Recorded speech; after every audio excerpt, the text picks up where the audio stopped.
Nanindigan si House Speaker Martin Romualdez na hindi sila magpapatinag sa mga kritiko at tuloy-tuloy lang ang pagdinig ng House Quad Committee ukol sa war on drugs ng dating administrasyon. Yan ang ulat ni Mela Las Moras.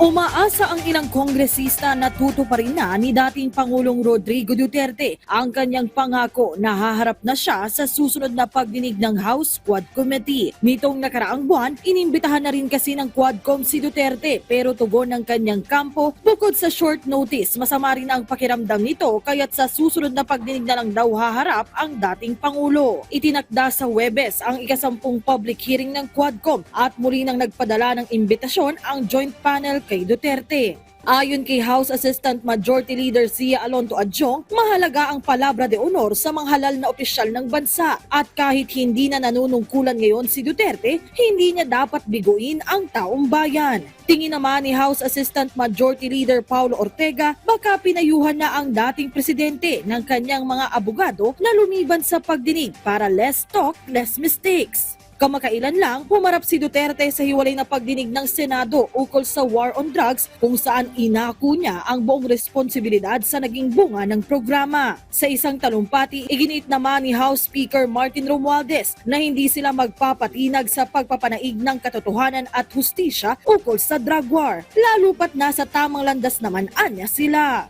In this House of the People, we are on the right side of history.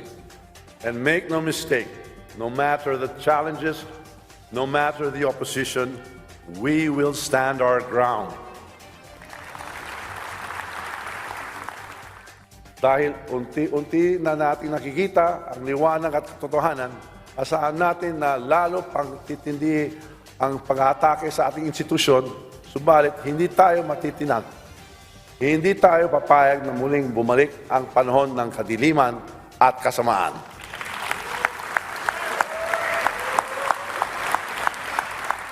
Para naman hindi na maulit pa ang umunoy madugong kampanya kontra ilegal na droga noon, isinusulong na rin sa Kamara ang bagong panukala na tinatawag na Kian Bill. Ito ang House Bill number 1104 na inihain ni Akbayan Party List Representative Percival Sendanya na nagtutulak sa human rights-based approach o mas makatao at mas maayos na solusyon kontra ilegal na droga. Pinangalanan itong Kian Bill bilang pag-alala kay Kian de los Santos, ang binatilong namatay noon sa ilalim ng Duterte drug war. Bukod naman sa Quadcom, patuloy rin ang pagdinig ng mga kongresista sa iba pang mahalagang usapin ngayon. Mela Las Moras para sa Pambansang TV sa Bagong Pilipinas.